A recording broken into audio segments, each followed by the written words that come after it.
What is up, Trouble Alert Nation? There's some very bizarre drama going around at the internet. These YouTubers just had their channel terminated after harassing multiple people in public for attention on social media. They ended up getting dunked on more than a Fisher-Price basketball hoop. Something was wrong with him. That's not human, man. You're not regular, man. His name is Rex Butt? Jeter here. Internet drama. It's a terrible thing. The world is already as divided as it is. But then worst of all, you have the smartest, most honest, unselfish people on the planet fighting with each other. YouTubers. I remember recently, there was this huge controversy around some huge YouTuber, and people were getting really mad at him because he surgically attached a camera to the back of his head, and he would slither on the floor with just his fingers and toes and crawl underneath women's dresses and take upskirt photos with this camera that's surgically attached to the back of his head. And then, when they would confront the man, he would pull out a fake badge and then berate these women to the point of tears, telling them that they're interfering with an official investigation. And you know, obviously, a lot of people were really divided on this. Some YouTubers were saying that he went too far and shouldn't have done that. But you also had a lot of other people blaming the women, saying that they should have just appreciated the experience for the artistic masterpiece that it was and stopped being so ungrateful. And you know, as a viewer, it's hard sometimes because you just don't know who to side with. Because YouTube doesn't have a grok to tell us who's right and who's wrong. If only YouTube had a set of tenets that YouTubers could follow to settle disputes and punish wrongdoing. Now in America, when lawmakers create laws, after first consulting with lobbyists, they will then often look to the past in order to figure out what law is needed for the present. I propose that YouTube should do the same, as I think how YouTube and its community solve internet drama is insufficient and downright laughable. Let's be honest with ourselves, I'm sure we can name 5 to 7 people on YouTube who are probably huge pieces of shit, including me, who are doing just fine. What happens really when someone does something bad? Maybe some people will make some mean tweets on XV Everything app, but other than that, there really is no way to punish those at the top of the pyramid, as they are too high for our rocks to ever reach them. But what if I were to tell you that YouTube could implement one of the oldest and most perfect set of laws ever conceived by man into its TOS,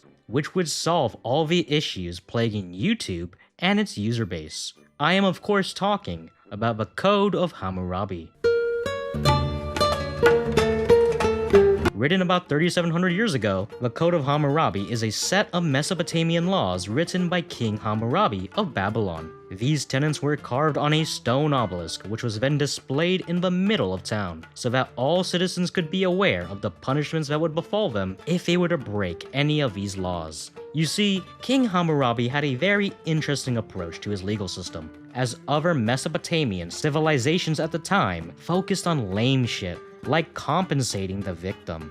But instead, King Hammurabi focused more on punishing the perpetrator, as the term eye for an eye actually originated from the Code of Hammurabi, or more specifically, from Law 196, that states if a man put out the eye of another man, his eye shall be put out. So, with the legitimacy of the Code of Hammurabi proven, I think we should go through and examine 3 past internet dramas and see how we could apply the Code of Hammurabi. Dr. Fauci, give us vaccines. Sponsorships have always been a point of contention for YouTubers. Some say it is heretical for a YouTuber to even consider making any money, while others say that a YouTuber should accept all sponsorships regardless of the ramifications, as they have no moral obligation to their audience, as any negative consequences that happen to them as a result is their own karmic judgment damning them for their sins and is in no way their own personal responsibility. And in 2020, during the height of the coronavirus, popular YouTube channel Good Mythical Morning fell into a bit of hot water when they posted their controversial video innocuously titled, "Do These Things Even Work?" In the video, host Rhett and Link compared the effects of 3 different COVID vaccines on lab rats exposed to the COVID-19 virus. Now normally, this would be a fairly typical video on the platform, with no buzz whatsoever. But the controversy comes when all the rats, except the ones injected with the Moderna vaccine, all seemingly died horrific gruesome deaths.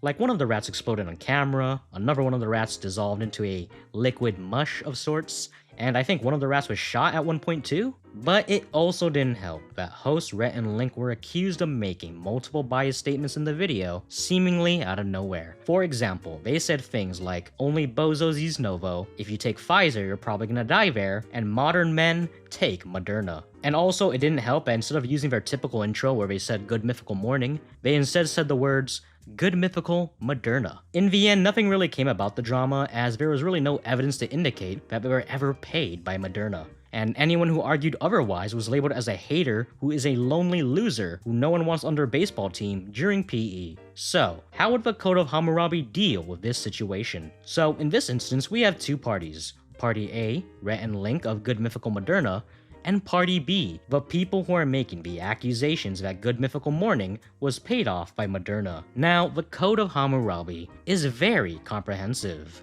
There are 258 different laws in total, which means that an arbiter can apply multiple laws to this situation. For example, there is Law 11 that says, if anyone ensnare another, putting a ban upon him but cannot prove it, he shall be put to death.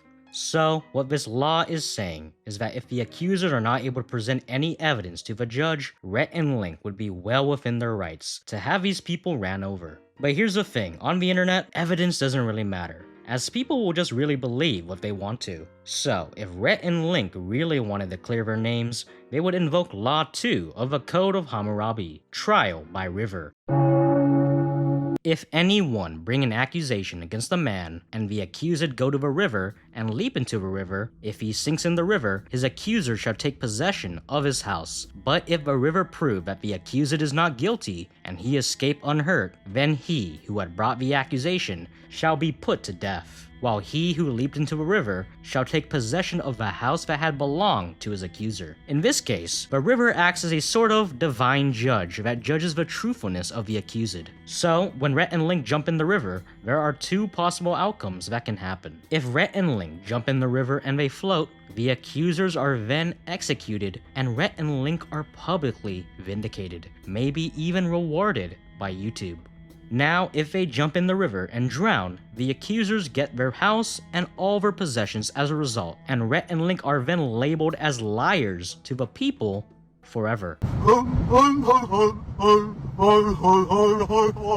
Now, YouTubers and fake videos go together like lemon and salt. You should try it sometime. But despite this obvious synergy, YouTubers are fated to forever live in a lie, as admitting to faking a video is probably one of the worst things you can do on this platform. So it is for this reason, many YouTubers take great offense when accused of faking their content. One good example of this was when popular YouTuber Markiplier was accused of faking his colonoscopy challenge video on the now defunct Unus Annus that he ran with fellow YouTuber Ethan Nestor. In the now deleted video, the YouTube duo got their colonoscopy live on camera, with a curtain covering their bottom halves. The doctor would then perform a live colonoscopy on camera. Apparently, according to the doctor performing the colonoscopy, both men have great colon health. The controversy comes from when the YouTube duo, in an attempt to spice up the video, ended up competing with each other on who had the deeper colon. Apparently, Markiplier won this contest by a huge margin, but many of the audience accused Mark of faking the video, as the audience never even saw the doctor's fist go up his ass.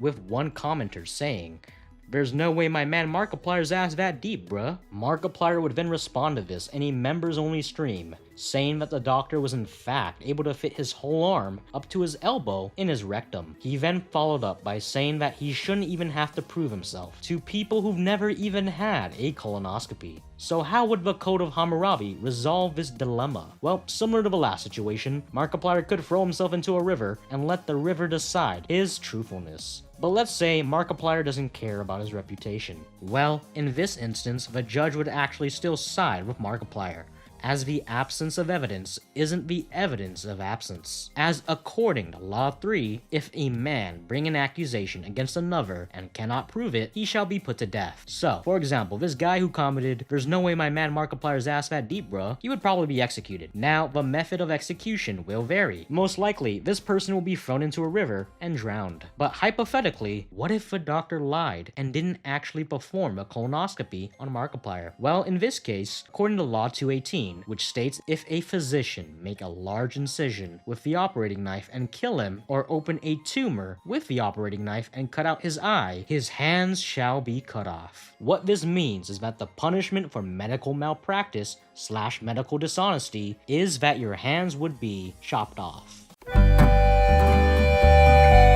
So I don't know how to categorize this one, but I think morality is really important, as I personally believe that if you don't have a personal conduct or set of rules to live by, you'll end up in some weird situations. For example, I think most people view never entering a random stranger's car as a rule to live by. But as for me, I didn't exactly live by that rule. As one day, while I was still in high school, and I was walking home, some random man, who I've never met before, pulled over on the side of the road and asked me if I needed a ride home. And I said yes. Now again, I did not know this man. If he wanted to, he probably could have had his way with me, and I don't think I could have stopped him. And what was even stupider of me was that the walk to my house wasn't even that far. It would have taken 5 minutes for me to walk the rest of the way home. Luckily, he wasn't a freak and I got home safely, but holy shit, I was so fucking stupid. Even little kids know not to get into a random stranger's car. I think the main reason I got into his car was that the guy looked like he would have a girlfriend. So I just assumed that he wouldn't need to molest me,